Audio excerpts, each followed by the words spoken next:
Hello students, welcome to the Sapna's Homeschooling YouTube channel. Today we are going to learn Marathi poem. This is our book Marathi Akshar Bharati इयत्ता 10वी and today we are going to learn this poem that तू बुद्धि दे. यह जो कविता है आज हम पढ़ने वाले हैं इसका नाम है तू बुद्धि दे और इस कविता को लिखा है गुरु ठाकुर जी ने. उनका जन्म है 1968. तो इस कविता में प्रसिद्ध कवि, गीतकार, स्तंभ लेखक, नाटककार, कथा, पटकथा आणि संवाद लेखक. इसका मतलब है जो कवि है वो गीतकार भी है, वो पेपर में भी लिखते हैं, स्तंभ लेखन करते हैं, वो नाटककार है, वो कथाएं लिखते हैं, पिक्चरों में पटकथाएं लिखते हैं या फिर संवाद भी लिखते हैं. मराठी चित्रपटांसाठी त्यांनी लिहिलेली गीतं अतिशय लोकप्रिय आहेत. मराठी पिक्चर्स में इनके जो गीत रहते हैं वो बहुत ही फेमस है. जैसे कि आपने देखा होगा नटरंग, अगबाई अरेच्चा, घर दोघांचे, टाइम पास, डॉक्टर प्रकाश बाबा आमटे. इनको तो कौन नहीं जानता, हर कोई जानता है. यांसारख्या अनेक प्रसिद्ध मराठी चित्रपटांसाठी यांनी गीत लेखन केलेले आहे. इन सभी पिक्चर्स के लिए इन्होंने बहुत सारे गाने लिखे हैं. सर्वोत्कृष्ट गीतकार म्हणून त्यांना सन 2009 साली कला गौरव पुरस्कार व 2010 साली झी गौरव पुरस्कार सन्मानित करण्यात आले आहे. इनको जो सम्मान मिले हैं जिससे कि कला गौरव पुरस्कार मिला है, झी गौरव पुरस्कार मिला है, इनके बारे में बताया गया है. प्रस्तुत प्रार्थनेत अभी जो कविता का अर्थ है वो यहाँ पे बताया गया है. यह जो प्रार्थना है, यह जो गीत प्रार्थना के लिए बोला जाता है, तो यह जो प्रस्तुत प्रार्थनेत सन्मार्ग मतलब जो अच्छा मार्ग है, सन्मति इसका मतलब है अच्छे विचार और सत्य संगति इसका मतलब है अच्छी सोबत. ये इनका जो इम्पोर्टेंस है यहाँ पे कवि ने बोला है. कवि कहते हैं कि कायम सत्याची कास धरता यावी. इसका मतलब है हम कायम सत्य के डोर थामे रहना चाहिए. संवेदनशीलता जपण्यासाठी ताकद मिळावी. इसका अर्थ है जो सेंसिटिविटी है वो हमारे मन में हमेशा मौजूद रहनी चाहिए. उसके लिए हमारे मन में ताकद होनी चाहिए. अनाथांचे नाथ होण्यात बळ मिळावे. अनाथांचे नाथ मतलब जिनका कोई नहीं है उनका हम. नाथ मतलब कि हमारे माता पिता जैसे होते हैं, हमारे नाथ होते हैं, मतलब हमारा सब वो करते हैं. वैसे अनाथ है जिनको कोई नहीं, उनको संभालने की हमें ताकत मिलनी चाहिए. शाश्वत सौंदर्याचा ध्यास लागावा. शाश्वत सौंदर्य का अर्थ है जो चिरकाल रहता है. इसका मतलब है देखिए आज आप सभी बच्चे 10वीं में बहुत सुंदर दिखते होगे, बहुत अच्छे लगते होगे, बड़े होगे और भी सुंदर दिखोगे, लेकिन बाद में बुढ़ापा आएगा तो आपकी जो सौंदर्य है वो टिकने वाला नहीं है, वो चला जाएगा. लेकिन आपका जो मन है, आपके जो विचार है, आपका जो अच्छा वर्तन है वो हमेशा ही टिकने वाला है. वो होता है शाश्वत सौंदर्य. तो यह चीज हमारे मन में हमेशा रहनी चाहिए कि हम हमेशा शाश्वत चीजों या फिर सौंदर्य के बारे में हम ऐसे ही रहने चाहिए. या भावना प्रार्थनेतून व्यक्त केल्या आहे. तो यह सब जो भावनाएं है यह प्रार्थना के द्वारा हमें कवि बता रहे हैं. तो अभी हम यह प्रार्थना पहले तो गाएंगे और बाद में इसका अर्थ समझ के लेंगे. हमारे साथ आप भी ये प्रार्थना बोलिए, बहुत ही अच्छा लगेगा आपको भी. तू बुद्धि दे, तू तेज दे, नव चेतना विश्वास दे. तू बुद्धि दे, तू तेज दे, नव चेतना विश्वास दे. जे सत्य सुंदर सर्वथा, जे सत्य सुंदर सर्वथा आजन्म त्याचा ध्यास दे. तू बुद्धि दे, तू तेज दे, नव चेतना विश्वास दे. हरवले आभाळ ज्यांचे होतयांचा सोबती, सापडेना वाट ज्यांना होतयांचा सारथी. साधना करीती तुझी जे, साधना करीती तुझी जे, नित्य सहवास दे, जे सत्य सुंदर सर्वथा आजन्म त्याचा ध्यास दे. तू बुद्धी दे, तू तेज दे, नवचेतना विश्वास दे. जाणवाया दुर्बलांचे दुःख आणि वेदना, देव त्यारा हो सदा रंध्रातुनी संवेदना.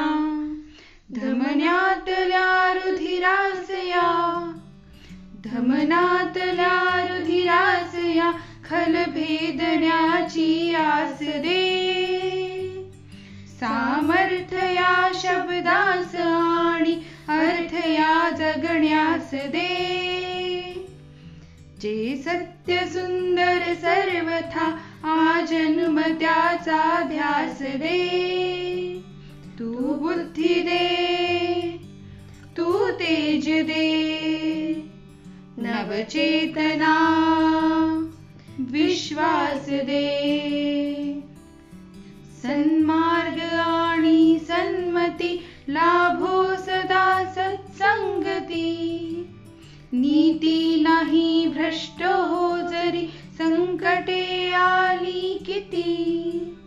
पंखास या बळ दे नवे, पंखास या बळ दे नवे. झेपावण्या आकाश दे. जे सत्य सुंदर सर्वथा आजन्म त्याचा ध्यास दे. तू बुद्धी दे, तू तेज दे, नवचेतना विश्वास दे. तू बुद्धी दे, तू तेज दे, नवचेतना विश्वास दे. यहाँ पर शब्दों के मतलब बताए गए हैं. नवचेतना मतलब नव चैतन्य, सर्वथा सदैव सर्व अर्थांनी, आजन्म जन्मभर, सारथी मार्ग रस्ता दिशा दाखवणारा, रंध्र मतलब छिद्र, रुधिर रक्त, खल दुष्ट, नीति सदाचाराचे नियम. अभी हम इस कविता का भावार्थ समझ के लेंगे. यह कविता का मतलब है, तू बुद्धि दे, तू तेज दे, नवचेतना विश्वास दे. हम प्रभु के पास प्रार्थना कर रहे हैं और प्रभु को हम विनंती कर रहे हैं कि तू हमें अच्छी बुद्धि दे, अच्छे विचार दे, अच्छी सोच दे. तू तेज दे, तेज तेज मतलब प्रकाश, हमारे जीवन में प्रकाश दे. नवचेतना नव चैतन्य, नवचेतना मतलब नवचैतन्य और विश्वास दे. हमारे मन में ये सब चीजें जैसे कि बुद्धि, तेज और नवचेतना विश्वास जगा दे. जे सत्य सुंदर सर्वथा आजन्म त्याचा ध्यास दे. जे सत्य सुंदर सर्वथा मतलब जो सत्य है वही सुंदर है और वो सदाकाल टिकने वाला है. आजन्म त्याचा ध्यास दे मतलब जब तक हम जीवित है तब तक हमें सत्य और सुंदर चीजों का ही ध्यास रहना चाहिए. ध्यास मतलब ओढ रहनी चाहिए. हरवले आभाळ ज्यांचे हो तयांचा सोबती. हरवले आभाळ इसका मतलब है कि जिनके सर पर छत नहीं है, जो बेसहारा है, उनका हम साथ दे. सापडे ना वाट त्यांना हो तयांचा सारथी. अभी सारथी का मतलब हमारे सामने प्रभु भगवान विष्णु आते हैं, कृष्ण आते हैं जो सारथी बन गए थे. वैसे ही सारथी का मतलब क्या होता है कि वो रथ खींचता है और हमें योग्य सही राह बताता है. जिनको सही रास्ता पता नहीं है, वाट मतलब रास्ता, जिनको सही रास्ता पता नहीं है उनको हम सही दिशा दे सके. साधना करती तुझी जे नित्य तव सहवास दे. साधना करती तुझी जे नित्य तव सहवास दे. जो साधना, साधना का मतलब है जो हमेशा प्रार्थना करते हैं, पूजा करते हैं. साधना करती तुझी जे नित्य तव सहवास दे. साधना इसका मतलब है भक्ति. जो तुम्हारी भक्ति कर रहे हैं, हमेशा भक्ति कर रहे हैं, उनको सहवास मतलब साथ दो. जानवाया दुर्बलांचे दुःख आणि वेदना. जो दुर्बल है, दुर्बल मतलब शक्तिहीन है, जिनके शरीर में ताकत नहीं है, आर्थिक मतलब पैसों से भी, उनके शरीर से भी, उनके जो दुख है, उनकी जो वेदना है, वो हमें समझनी चाहिए। तेवत्या राहो सदा रंध्रातुनी संवेदना। हमारे शरीर का सबसे छोटा अंग जो रहता है वो रंध्र मतलब छिद्र रहते हैं। हमारी जो संवेदना है, सेंसिटिविटी है, वो हमारी कंटिन्यूस रहनी चाहिए। अगर कुछ बुरा या मतलब बहुत ही किसी दुर्बल को हम देखते हैं तो हमें बुरा लगना चाहिए। हमें सोच लेनी चाहिए कि हम क्या कर सकते हैं उस व्यक्ति के लिए, मतलब हमेशा मन में ये विचार रहना चाहिए। धमनातल्या रुधिरास या खल भेदण्याची आसदे। रुधिर का मतलब है रक्त, मतलब हमारे जो धमनी वेन्स जो रहते हैं उनमें जो रक्त का संचार होता है।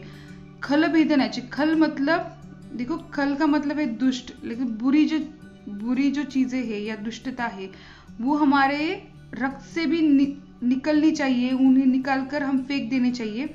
इस तरह का हमारा विचार रहना चाहिए। सामर्थ्य या शब्दास आणि अर्थ या जगण्यास, बहुत ही इंपॉर्टेंट लाइन है। सामर्थ्य मतलब ताकत। हमारे शब्दों में सामर्थ्य मतलब इसका मतलब है बहुत ही ताकत जो रहती है, वो हमारे ये शब्द हमारे जीवन में आना चाहिए। और अर्थ मतलब जगण्यास दे, इसका मतलब है हम जो जी रहे हैं उसका कुछ मतलब होना चाहिए। हम तो सभी लोग जी रहे हैं, लेकिन हम जब ये जो प्रस्तुत कविता है, जो प्रार्थना है, जो प्रकाश बाबा आमटे उनके जीवन पर जो पिक्चर बना था उसके लिए खास बनाई गई है। तो आप सभी लोग उनको सामने देखिए कि प्रकाश बाबा आमटे जिनका पूरा जीवन गरीब, दिन दुखियारे इनके लिए गई है। प्राणी, उन्होंने तो खाली इंसानों के लिए नहीं बल्कि प्राणियों के लिए भी बहुत काम किया है। तो ये बोल रहे कि हमारे सामर्थ्य या शब्दास अर्थ या जगण्यास दे, हमारे जीवन को कुछ अर्थ होना चाहिए। सन्मार्ग आणि सन्मति लाभो सता सत्संगति। सन्मार्ग मतलब हमारा योग्य मार्ग रहना चाहिए। सन्मति मतलब अच्छे विचार रहने चाहिए। लाभो सदा सत्संगति मतलब हमारी जो संगत है वो हमेशा अच्छी ही रहनी चाहिए। नीति नाही भ्रष्ट हो जरी संकटे आली किती। इसका मतलब है कि हमारे जीवन में कई बार बहुत सारी संकटें आती है, तो हमारा जो नीति है, जो सोच है, वो भ्रष्ट नहीं होनी चाहिए। हम किसी भी बुरी तरह मार्ग पे नहीं चलने चाहिए। पंखास या बड़ दे नवे झेपावन या आकाश दे। इसका मतलब है हमें जो उड़ान लगानी है हमारे जीवन में, हमें जो करना है उसके लिए हमें ताकत दो। और हमारे लिए आकाश मतलब हमारे लिए ऐसा, आकाश का मतलब क्या है, पंछी आकाश में बहुत ऊंचाई से वो विहार करता है। तो इसी तरह से हमारे भी जीवन में हमें ऐसा मार्ग दो, ऐसी जगह दो जहाँ पे हम ऊंची उड़ान लगा सकते हैं। यह सब चीजें हम भगवान से मांग रहे हैं और भगवान हमें दे, इसकी इच्छा हम कामना कर रहे हैं। इसके लिए प्रस्तुत कवि ने, गुरु ठाकुर जी ने बहुत ही अच्छी तरीके से ये कविता, ये प्रार्थना लिखी है। ये प्रस्तुत प्रार्थना ही काव्यानंदासाठी घेतली असून ती विद्यार्थ्यांकडून तालासुरात म्हणून घ्यावी। ही जी कविता, ये जो प्रार्थना है, ये हमारे मनोरंजन के लिए, हमें कविता का आनंद लेने के लिए दी गई है और आपको इसे बहुत ही ताल सुर में बोलना है। तो बच्चों, मुझे ऐसा लगता है कि आपको ये कविता समझ में आ गई होगी। तो ज़रूर इस वीडियो को लाइक कीजिए और ये सपना होम स्कूलिंग चैनल को सब्सक्राइब कीजिए। इससे आपको ज़्यादा से ज़्यादा अच्छे वीडियो मिलेंगे। चलो, पढ़ाई के लिए ऑल द बेस्ट।